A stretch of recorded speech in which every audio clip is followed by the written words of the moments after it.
Greetings, ladies and gents, and welcome to today's edition of Tales from Outer Space, where I take stories from across the internet and read them for your entertainment. This particular story is called Why Humans Are Illegal, written by General Leia, SAS. The Denari ship Nagala docked at the Space Station 6 to take on a load of construction equipment and workers as passengers. The clients were a religious sect of Menix, an avian species.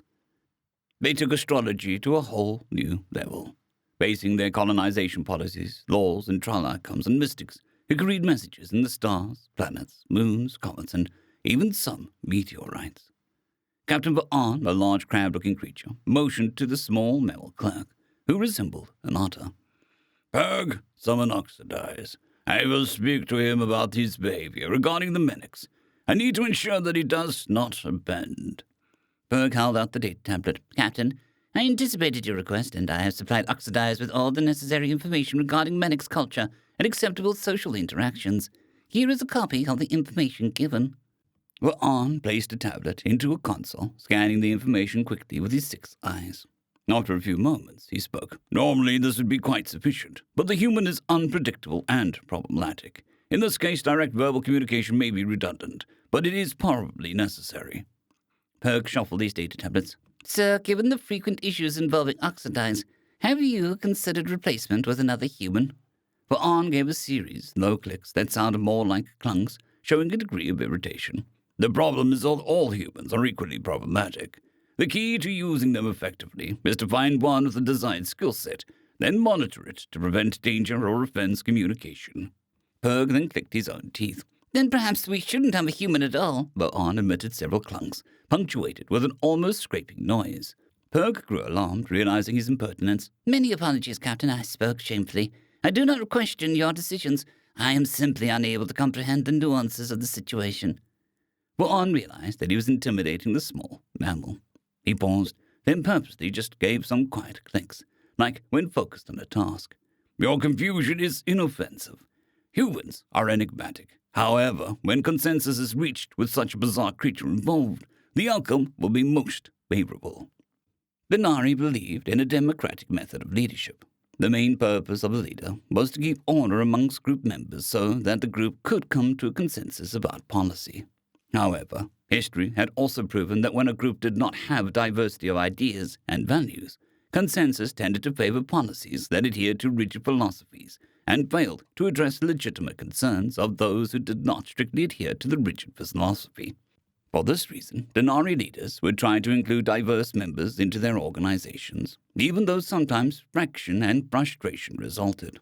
Humans were extremely diverse, both from other species and each other. Their contributions to consensus were extremely valuable, if one had endless patience to endure them. Purg bobbed his head in relief. "I shall fetch Oxidize immediately, Captain. What task would you like me to perform next?" Va'an gave a sigh like great bellows. "I must interact with Oxidize first in order to assess necessary decisions." Purg left and went to the human's cabin. He activated the visitor alert, and he heard the humans come in. Purg walked into the cabin. Oxidize was not in the entertainment or rest area, so Purg went back to the sanitation area. He stood in shock, staring at the strangest thing he had ever seen. The human was naked, except for the groin cover wrapped around its body. Its body was mostly bald, with some light fuzz that would require several months to grow into decent fur. Previously, Purg had seen the human fully clothed, which revealed its head and hands. Purg had seen the fur at the top and back of the human's head, along with the tiny tufts above its eyes. But now Purg saw almost the whole human, and it was just odd. The only other spots that had actual fur were where its arms were connected to its torso. The chest, arms, and legs of its torso had the light fuzz, but its back, shoulders, ribs, and feet were completely bald. The feet of the creature were also oddly shaped, which was no surprise when looking at an alien. But its feet seemed to completely lack any sort of claws, heavy pads, or calluses to give traction for walking and running. Purg also noticed some designs that had been applied to its skin. Some were pictures, some were words, and some appeared to be mystic glyphs. But absolutely the most bizarre thing was that the human had started growing spur on its face, but was using some sort of tool to remove it. Perhaps it had some sort of skin infection that required a medication to be applied directly to the bald skin. The human stopped removing the fur from its head, wiped its face with a small cloth, and greeted his guest. "What's up, Purg?" Berg had learned that this question was not relevant to height, elevated objects, or even ceilings in the sky, but actually an inquiry about the present situation. "The captain will speak to you on the bridge." Berg noticed that the human had removed only the fur that had started to grow on the lower half of its face. It had left the small tufts above its eyes intact. "Oxidize, may I ask you questions about your body?" The human gave a quick sigh and replied, "You can ask anything you want if you use my name, Rusty. Why is it so difficult?" Berg blinked. "Perhaps one day the ship will have a more sophisticated AI that'll translate into your specific dialect." Rusty sat at the edge of his bed and started getting dressed. Berg had always seen the human almost fully covered, wearing far more clothing than other crew members, and now he understood why. The poor, bald creature must be freezing. As Berg watched Rusty getting dressed, the multiple clothing layers were unusual but understandable. "How did you lose so much fur? Were you exposed to radiation? Why do you remove fur? Are you scheduled for surgery that would require depletion? Are you aware that you did not remove the fur over your eyes? Was the intentional or an oversight? Are you sure your species is mammal?" Berg seemed to be exploding with questions, some a little bizarre, all of them barely personal. Rusty didn't take offense because curiosity was natural when dealing with aliens. Also, Berg's people looked like otters and were only waist high, so it was possible to get offended at anything that cute. "Slow down, Berg. One at a time. Yes, humans are mammals. I have the normal amount of hair for a human. This is just how we look.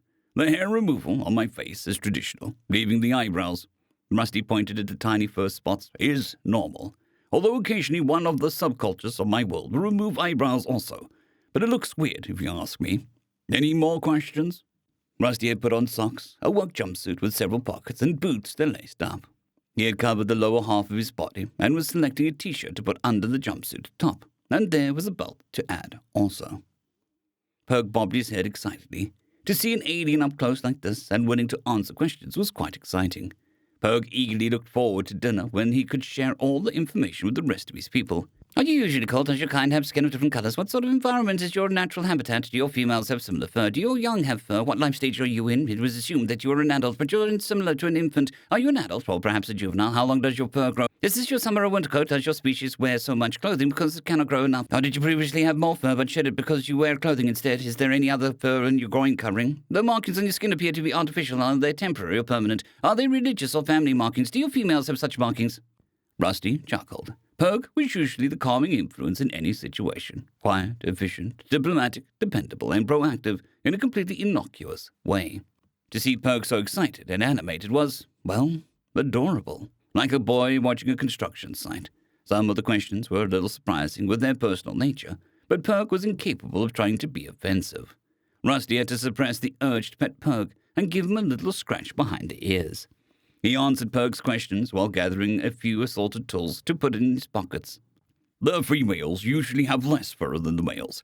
Body hair is what you see. It doesn't get longer. The hair on our heads and faces can get quite long, over the half-meter. Yes, our hair loses color as we age. Yes, I am an adult. Sometimes I get cold." He glanced at the chronometer. "Didn't you say that the captain was looking for me?" Berg glanced at the chronometer on the wall. "Yes, you are correct, but may I ask you one more question?" Rusty smiled. "Shoot, Berg." Berg was momentarily puzzled. Often the humans said things that made no sense, and sometimes sounded potentially hostile, but clearly weren't. The easiest way to deal with this was to simply ignore the odd thing. "May I, touch your fur?" Rusty's eyebrows lifted in surprise. He sat on the edge of his bed so Berg could reach his hand. "Sure, go ahead." Rusty was even more surprised when Berg reached out his paw and stuck it into Rusty's armpit, wriggling his digits in the hair. Rusty flinched and laughed from the tickling. Berg then quickly touched Rusty's shoulder, where there was no hair, but some of the decorative markings. It didn't rub off, so it appeared to be permanent. Rusty finished dressing quickly, answering a couple more questions. Berg had produced a data tablet and was rapidly tapping away. Berg seemed to have an endless supply of data tablets, and always a tablet with useful information, no matter what the situation. As Berg and Rusty walked to the bridge, Rusty answered a few more questions, with Berg tapping away non-stop. When Rusty and Berg got into the bridge, Captain Bo'an and the rest of the bridge crew turned to stare at them, or more specifically, Rusty. There were endless rumors and speculations about humans, and Rusty was no exception. Some rumors had been proven, some disproven. The one thing that was consistent is that the humans were guaranteed to say or do something bizarre. Oxidize. Purg has given you information regarding the proper behavior for the medics. Is there any part of the information that is difficult to comprehend or objectionable to apply? Rusty shrugged. Seems pretty straightforward. My sister is into all that astrology mumbo-jumbo, so I've learned to just smile and nod. Rusty glanced around the bridge, looking out the corner of his eyes. It seemed like the other crew members always stared at him, like they expected him to perform tricks. Va'an chitted approvingly. It is agreeable that we have reached consensus so easily. I was unaware that humans practiced astrology. It is most fortunate that your own family has a religious preference and finds it so agreeable. That's not what Rusty meant. Well, yeah, sure, Bohan, why not? Tell you what, I'm going down to the loading bay. Let me know if you need anything. He went down to the loading bay and storerooms, double-checked the empty cargo space and safety devices. He was not looking forward to this. Weird aliens were one thing, but Supreme Arsehole at Space Station 6, SAS-6, was something else entirely. That's what Rusty called the shuttle coordinator there. Rusty had been a Terra Marine, and SAS-6 was also a human military veteran. The Space Force. Terra Marine saw the Space Force as pampered, soft, coddled, and entitled, with zero common sense. Space Force considered Terra morons to be lower evolved humans, licking paint off walls, fighting like toddlers, and occupying themselves by picking their noses and butts, usually with the same finger. The only thing that Rusty and SAS-6 agreed on is that any civilian who ever dared to insult any part of the military deserved the full wrath of all military members in the immediate vicinity. Rusty had an ongoing dispute with SAS-6 as the shuttle coordinator, fancy title for sitting around watching other people work, Rusty thought. SAS-6 thought he should determine which order their cargo loads would be sent to ships. The problem with that is depending on the configuration and equipment of the receiving ship. That could be anything from minor inconvenience to an expensive disaster. Things need to be unloaded a certain way, and that way wasn't dictated by the laziness and ego of a desk jockey. Once the Nagola docked with Station 6, Rusty went with Captain Purg, the Cocktrax and the currency specialist, and the medical specialist to meet the medics. The Nagola had never transported medics before, so a review of their allergens and potential communicable infections was in order, following standard galactic policy. There had been countless attempts to organize a database to replace the screening protocol, but with so many creatures interacting with other creatures in a variety of environments, the comprehensive database was basically impossible. As it stood, such databases were considered rudimentary guidelines, but a review by medical specialists was still the best process. The Nagola crew, the medics representatives, and employee of Station 6 all met in a transport area next to where the medics' equipment and supplies were going to be loaded into the shuttles. SAS-6 was there with the other station employees. He and Rusty gave each other hard stares, neither blinking. The medics acknowledged the station crew first, with their conversation being mostly formal goodbye. May you find fortunate omens and clear path in the stars. The leader of the station crew fumbled his way through the polite response, Good luck and be safe. The medics gave each other quite awkward stares. Then they went to greet the Nagola crew. We look forward to this intersection of our life paths. Perk tapped away at his data tablet, trying to find a culturally acceptable response. The medics started to give each other the same awkward stares. Rusty was impatient to get started, especially with SAS-6 giving him the evil eye. So he just blurted the first thing that came to him. Happy birthday. His sister, the astrology nut, was always going on and on about how when you were born supposedly dictated your whole life and personality. The medics chirped pleasantly and tapped their toenails on the floor. Their leader quickly approved the work agreement from the contract and currency specialists, barely glancing at it. Bohan perceived that Oxidize, in his usual bizarre manner, had somehow utterly charmed the medics. He chittered approvingly. The loading work was the usual pain in the arse working with SAS-6. Rusty gave clear, simple instructions about the order the cargo was to be sent. SAS-6 seemed determined to do everything in the most arse-backwards way possible. When dinner break came around, Rusty was grouchy as hell. Bohan came to where Rusty was eating. Oxidize, I require your opinion. I have been asked to give contributions to achieve consensus about the worlds in the Quonet system. Rusty frowned a moment. Isn't that the territory that the Denari and the Unla are always fighting over? I don't know a lot more than that. What's on your mind? Bohan quietly rubbed a couple of small forward appendages together. My government is tired of this unending conflict. Achieving consensus with the Unda seems impossible. Therefore, we are looking for an alternate means to secure our worlds once and for all. Rusty continued eating and gave him a puzzled look. Okay, and? Vaughn continued. One suggestion is to enlist the aid of other species to secure the worlds, in exchange for extremely favorable trade agreements. Do you think that Earth would accept such a proposal? Rusty stopped eating and gave Vaughn a wide-eyed stare.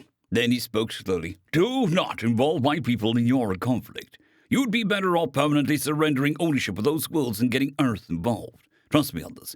We have a saying, everything in moderation. The truth is that humans do nothing in moderation, especially war. I'm telling you, I'm begging you, leave Earth out of it. Vaughn gave a long series of clicks, then finally responded, Your opinion shall be fully considered. Vaughn returned to the bridge and settled into a contemplative posture. He compared the response of Oxidize as well as the human shuttle coordinator at Station 6. Their responses were exceptionally valuable. They had strong animosity towards each other, and they would exude hostility pheromones just hearing each other's names. Vaughn speculated that they may be from warring tribes. However, the other human, the station shuttle coordinator, had been in complete consensus regarding asking Earth for assistance. Man, getting Earth involved is a bad idea. Not just a bad idea, but the worst idea in the history of bad ideas. There were other human crew members on the Nagala who had similar responses. Do you want an apocalypse? Because that's how you get an apocalypse. Obviously, you've never read any of our history books, or you wouldn't even ask. Don't. Just don't. I promise you, just don't. We have a saying at Earth, fuck around and find out. If Earth fucks around, you find out. Vaughn, to achieve a more expansive consensus, decided to consult the Menix as well. Due to their religious beliefs, they would have a very unique perspective. The crew was performing efficiently, so there would be no immediate need for his mediation. He went to go speak to Menix, who were collecting their people and personal effects from the station. When he went to one of the returning shuttles, he was surprised to see Rusty in one of the seats. Vaughn could detect hostility pheromones mixed in with perspiration from the day's labor. Rusty glanced up. Hey, Vaughn, I'm going over because I need to see for myself what's coming. That idiot shuttle coordinator seems incapable of giving a straight answer or following simple instructions. Vaughn gave a few clunks and finally replied, Do what is necessary to achieve consensus. There are to be no delays in our departure. The Menix have dictated the schedule according to their beliefs, and compensation will be affected by how well the Nagala adheres to the schedule. Rusty gave a curt nod. Vaughn grew uneasy. While personally assessing the remaining cargo was a sensible idea, the potential for conflict between Oxidize and the shuttle coordinator was exceptionally high. Before the shuttle could lift off, Vaughn issued orders. Shuttle pilot, inform the Menix that I wish to immediate audience upon our arrival. Tell the Nagala bridge to summon Perg and Manj to the shuttle. We will depart immediately when they board. Oxidize, you will be accompanied by Manj and Perch while on the station. Rusty gave a frustrated sigh, which Vaughn ignored. Manj was one of the contractors and currency specialists, and might as well be able to provide Rusty with some advice. As for Perg, Vaughn had noticed an interesting social pattern with mammals. Larger mammals found the presence of smaller mammals to be enjoyable, often making them more agreeable. Vaughn speculated that perhaps larger mammals unconsciously viewed smaller mammals as offspring, explaining why their demeanor would be gentler and even protective towards smaller mammals. While Perk would not have any professional relevance, perhaps his presence could provide emotional soothing that would de-escalate interaction between Oxidize and the shuttle coordinator. Oxidize seemed to be particularly agreeable towards Perg. Perg and Manj and 3 of her husbands aboarded the shuttle. Manj was an arachnid, meaning polyandry, lots of polyandry. Wherever Manj was, at least 2 of her husbands would be also, constantly kowtowing, hoping to be the next selected mate. It was beyond weird to Rusty. Manj, being female, easily towered over her husbands. They were in constant cooperative competition with each other, hoping to be chosen for mating. Being chosen, though, was literally the worst prize ever. During mating, she would kill the husband and weave him into a preservation web, so that when his offspring hatched, they could eat him. Their species saw it as an honor, that their legacy was fathering and nourishing the next generation. To Rusty, it was a freaking nightmare. But he also knew a few guys who had been through some nasty divorces that would probably prefer this. On the station, the interaction between Rusty and the shuttle coordinator was as bad as everyone feared. Aggression hormones were pungent, shouted profanities and insults echoed off the walls. and there were even assorted threats involving various gestures, such as when Rusty held up the middle phalange of each hand up to the shuttle coordinator's office, where the coordinator was barking orders over the general intercom to the loading area. Of course, this was a precise moment that Va'an and Menix representatives came to the loading area. An intimidated forklift operator turned suddenly with his cargo. A wheel of his vehicle caught the side of the shuttle ramp instead of up the smooth incline of the warm ramp. The forklift tipped on its side, damaging the battery and slipping the magnetic restraining clamps. Large cargo barrels spilled off the cargo platform. Rusty saw one of Manger's husbands standing dangerously close, frozen in fear. Corporal Robert Rusty Hauser, United Earth Terror Marines, sprang into action. The lights were super bright but focused. Some noises were overwhelmingly loud, while others were silenced. His heart pounded impossibly fast. He began sweating, and his body was running, moving, jumping before he could tell it what to do. Time flashed in an instant and at excruciatingly slow speed. 95% of his brain shut down, and what little was active was his training, which took over everything. He ran over to the husband, getting hit and knocked down by heavy barrels, but immediately scrambled to his feet to continue running. He was aware of the incredible pain down his left side and another on his lower right leg and foot. He reached the husband and grabbed and flung him towards Mange. He heard a scream. The forklift operator was trapped in the fallen vehicle. He ran over to the forklift, wiping sweat from his eyes, which turned out to be blood. He was vaguely aware of alarms going off in the loading bay, with shouted orders coming from the intercom. He gave a screaming shout as he lifted the side of the forklift cage so the others could pull the operator to safety. The scream was because his side hurt so badly he thought that he would vomit. He was vaguely aware of broken ribs. His hands were slick with blood from the face as he shouted at others, rescuing the operator to hurry. He tightened his grip, feeling his hand distend with metal cutting into flesh. He was still losing his grip and shifted to try and hold a few seconds longer, because the operator's harness was caught. As he shifted, he became aware that a voice over the intercom was shouting, "Live wire!" Corporal Hauser screamed louder as electricity shot through his body, exploding in pain. He was going to be damned if he let go. The devil himself, with legions of hellfire, could come to beat him with red-hot pokers, and he wasn't going to let that man die, not after Blood River. The others finally got the operator out of the forklift. Corporal Hauser saw a lower appendage and a tail of the operator had been crushed. As he dropped the forklift, he hobbled over to the operator. He shouted, "Gorman, on deck now!" As he looked over the operator, he noticed a large gash bleeding profusely and firmly pressed a bloody hand, applying direct pressure to the wound. Emergency medical specialists surrounded him. One pulled him off the operator, shouting questions at him. He saw where Va'an, Mange, and Perk were standing. He stood up to walk over to them, with incredible pain in his right shin and ankle. Perk scurried to him, looking alarmed. Even though the pain in his left side was so bad that he couldn't breathe, he said to Perk reassuringly, "It's going to be okay." He took 2 steps, then his eyes rolled up in the back of his head, and Corporal Hauser, decorated hero of Blood River, collapsed, his body hitting the deck with a sickening thud. Perk went to visit Rusty in the ship's medical center.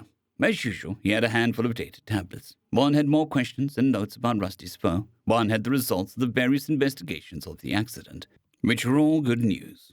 There were a few others, including an after-action report from the medics. Berg anticipated that Rusty may be displeased by the report. Rusty was now laying in a bed, well enough that he no longer needed to be immersed in a gel tank. When creatures sustained severe injuries to support structures of their body, exoskeleton plates or endoskeleton bones, the gel would support their weight of the body, taking pressure off damaged areas trying to heal. Only one sustenance feeder was still connected to Rusty. Since Rusty had regained basic functions, he could eat to nourish himself as normal, and the sustenance feeder was now delivering only the concentrated nutrients needed to facilitate healing. Perk marveled at his large crewmate. Not only had the human miraculously survived lethal injuries that had been aggravated by incredible actions made possible by human combat hormones, but he was healing at a phenomenal rate. Even with medical gel and specialized sustenance feeding, Rusty's recovery was still astounding. Crew members were constantly trying to solicit gossip from the medical specialists around Rusty's recovery. It was commonly speculated that Rusty was probably genetically enhanced, but the medical specialists had scanned Rusty repeatedly using different techniques, and his DNA was unaltered. Rusty was lying dozing. A medical specialist had reported that Rusty seemed especially skilled at sleeping. The human could rest comfortably regardless of bright illumination or intermittent noises. The one exception was if Rusty's entertainment monitor was switched off. Rusty insisted that it be active at all times. He could be deep in REM sleep, and if a medical attendant turned it off, Rusty would immediately awaken and project. Hey, I was watching that. Even when it was pointed out that the growl barking noises Rusty made during deep sleep were much louder than the monitor, Rusty still stubbornly insisted on keeping the monitor on. Rusty seemed to sense Purg's approach because he woke up and groggily greeted Purg. Hey there, little buddy, what's up?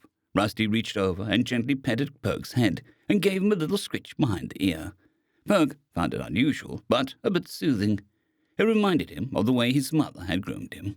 It was amazing that this powerful creature could touch so gently. Sorry if that was inappropriate.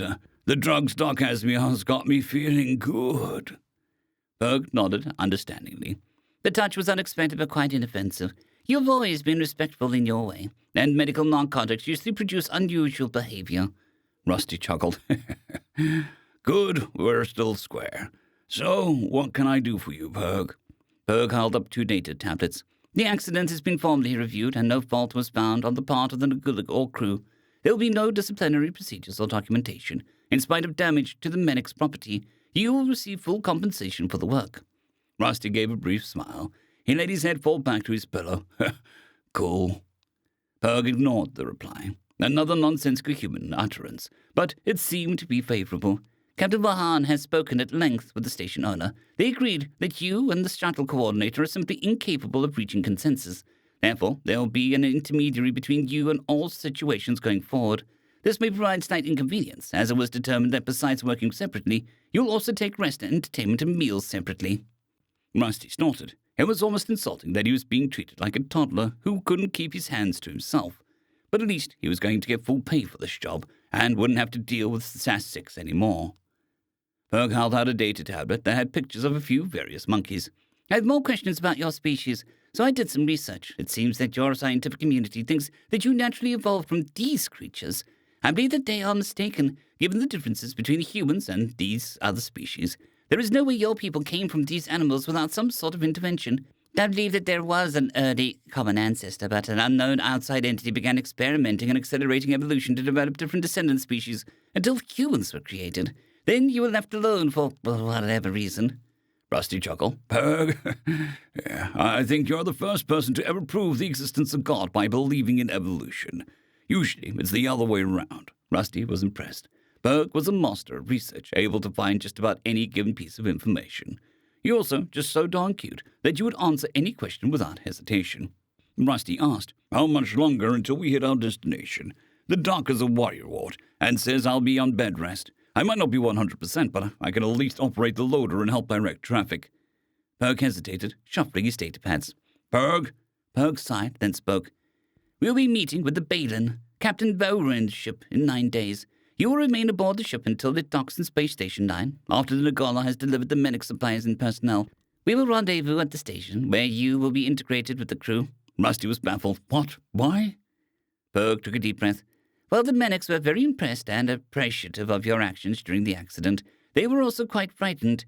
There are rumors regarding human aggression and combat abilities. After extensive discussion, the medics have decided that humans are banned from their system for safety reasons.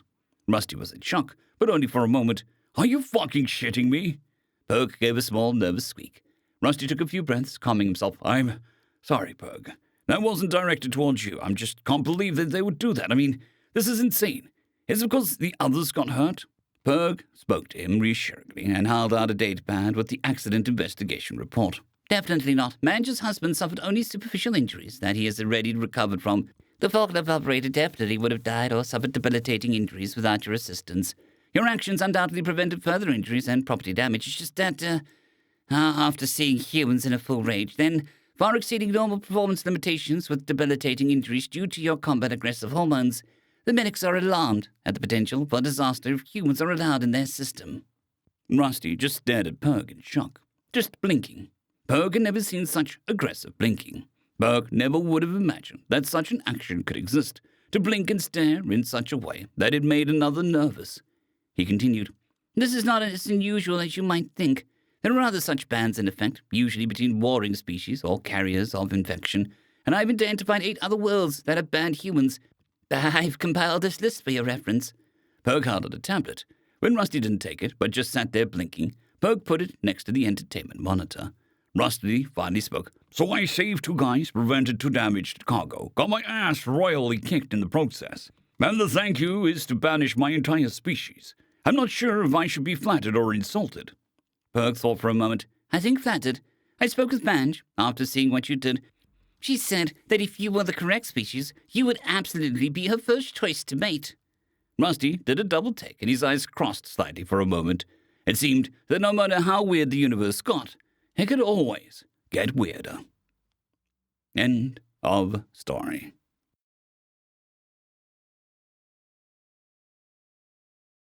I'd greatly like to thank our Tier 5 channel members, Casper Arnholt, John Creighton, Manatharia, 050, Dragzoon WRE, and Elijah Silvercross. Thank you very much.